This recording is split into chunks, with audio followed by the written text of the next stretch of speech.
Welcome back to Frank, the show where all the stories are true, the guests are made of road dust and look like iced water served by poets in disguise at a half-remembered desert gas station. I'm Kat Davidson. This is radio announcer and mama Rebecca Levingston and comic mummy Jenny Wynter. Ladies, welcome back. Thank you, Kat. Thank you. What? Made of road dust? We're made of road dust? Yes. I love that. It's true. Just got a bit beat poety at the beginning there. Yeah. Are you, before we get to your tale, Beck, Jenny, you are widely travelled as a comedian. Mm-hmm. Is it all beat poetry and glamour? Surprisingly not, but that's why it's lovely taking photos though, because in hindsight everything feels a lot nicer, and you usually don't document the really crappy parts of the journey.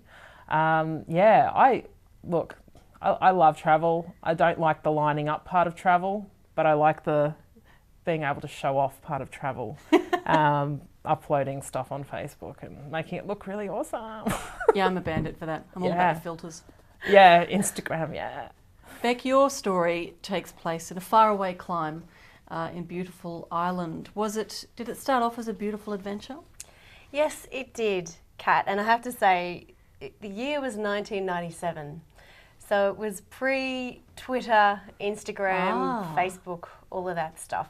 So you actually saw some of it, not through a viewfinder? Yes. It's amazing. Wow, old school. But I don't have a lot of pictures of this particular story, but had it taken place in 2014, I bet you I would have. So look, it was a really exciting time in my life. My best friend Donna and I had embarked on the trip of a lifetime. We just turned 20 and we went over and lived in the UK and worked in a pub, and then did the 3 months travelling around Europe and including a little stint up in Ireland. So we went, the reason it's a road trip, neither of us were driving, but it was a little like a bigger than a Tarago van, but not as big as a coach type tour. Tir na Nog was the name of the tour group. So there were like 15 of us crammed into this bus, all about to become best friends or lovers or hate each other's guts. I don't know. Who knows what was going to happen?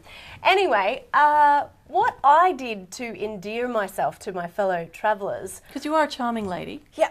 Was get really sick on the first day of the bus tour. I don't know what went wrong, but my body decided to vomit up everything inside it. And you're trying to make a good impression on people straight away. And we had quite a big sort of journey that day as well. We're kind of making our way from Dublin on the east coast across to Galway, which is quite a trip. Galway's kind of like, on the opposite side of the coast. I had to stop the bus to throw up 11 times. Oh no. The reason the number 11 sticks out in my head is because my fellow bus companions started to count and document it. Oh. And it's really embarrassing vomiting on the side of the road, just ordinarily. But when you have like a tour bus full of people all watching you, and you might be thinking, come on, that can't be serious. You wouldn't have had stuff in your stomach like the, 8th, 9th, 10th time. But you don't know that. Mm-hmm. And you don't want it to... You can't take that risk. You can't take that risk. No one wants you to take that risk. Were people caring towards you? Like, no. Were they... Oh, no. People were taking photos of me. Oh. Yeah. Had Twitter and Instagram been invented, that stuff would have been on the World Wide Web. Now it's just in someone's photo collection. I have been that person. I was coming down from Whistler after New Year's, so I had food poisoning. No, I was just desperately hungover and was having a bit of a vom over the edge of a railing at the Rockies, just at one of the most scenic points on the drive. So a large busload of Japanese tourists pulled over. And they only had the one opportunity to get the shot before they had to go up the mountain. So it involved me just giving the Rockies some. Okay, but we move on because I just want to set the scene of the story to give you, it's sort of forged a bond with the passengers, the fellow passengers, Between them though, but not with you or I don't everybody? Know if I was on the outer or... It's like the vomit was the glue. Kept you together. Anyway, we got to Galway and I recovered miraculously. And the next night, we had a great day, seen all different things. And that night we went to a local pub, and it was a fantastic pub. We went into it, and it was packed. And Were you feeling better by this stage? Yeah, I've recovered. I was 20. Totally all good. I was 20. Oh, you bounce back. You do bounce back when you're young. And so in this pub, I remember it had stuff everywhere. It had like jugs stuck to the ceiling, and there was heaps of paraphernalia in there. It was, anyway, great vibe. And there was a pool table there. My friend Donna and I, we're backpackers. We played a lot of pool. We're like, great. So we go and put a coin up on the pool table and just, having a drink while we're waiting. And, minutes ticked on. We're thinking, what's going on with, we've got our money on there. Is that, games seem to be played around us. What's the deal? You don't want to get testy with people, but, a little bit of pool etiquette. Yeah. Our coin was on the table. Anyway, eventually word got to us that women were not allowed to play pool in that pub. What? What year Correct is this? reaction. 1997. What? No women. So women were allowed in the pub. There's that. What? Not allowed to play pool. My understanding I don't want to stereotype Irish women here, but my understanding is they're fairly strong Chiquitas. Yeah. How did that get past them? I don't know. It was just kind of house rules. And yeah, we just couldn't, believe it, sort of thing. Outrageous. So we, anyway, kind of became friendly with the manager and said, oh, come on. And then started to sort of taunt these guys who were playing, who were owning the pool table, and said, well, are you worried?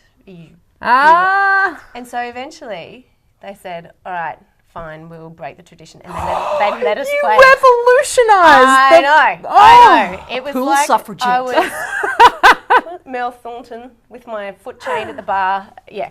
Anyway, so you can imagine then the pressure Yes. we both felt. And I said to my friend Donna, I'm really nervous now.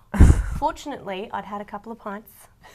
And I was at my prime pool playing capability. It is like a little, there's like There's it's a like window. a graph. Yeah, it's like, your pool ability increases with a certain amount of inebriation and then goes the other way. On the graph, I was at the high point. peak. It was just perfect. And the only people who were more nervous than us were our two male opponents, these two blokes from Galway. And they got really nervous. And when people get nervous to the point where they're sort of angry? Yeah. And I sensed that. And I encouraged that. And so began... Did you have an audience? Were there people Well, gathered this is the around? thing. So began the game, and there were a few people watching. And the pub was getting busier and busier as well. The game began, people paying a little bit of attention. And as we went along, we kept up, ball for ball. And they were good pool players as well. But we were good as well. Donna and I were very, very good. And it got really tense and serious. And the bar, we just got more and more and more people watching. Because locals were surprised, like there's women playing who are they men? No, they're women. And as we were going on, so it got more and more tense. And then the bar started cheering, either for us or for the blokes, and it was quite split. Very, very intense. Anyway, we get to the climax of the game where there is just the one ball left on the table, the black. Top left pocket. I can close my eyes now.